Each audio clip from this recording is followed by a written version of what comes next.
చొప్పున నడువుము తండ్రి.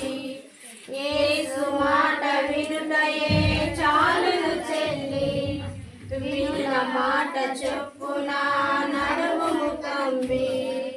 కష్టమొచ్చినా నష్టమొచ్చినా, కష్టమొచ్చినా నష్టమొచ్చినా, వ్యాధి వచ్చినా బాధ కలిగిన, వ్యాధి వచ్చినా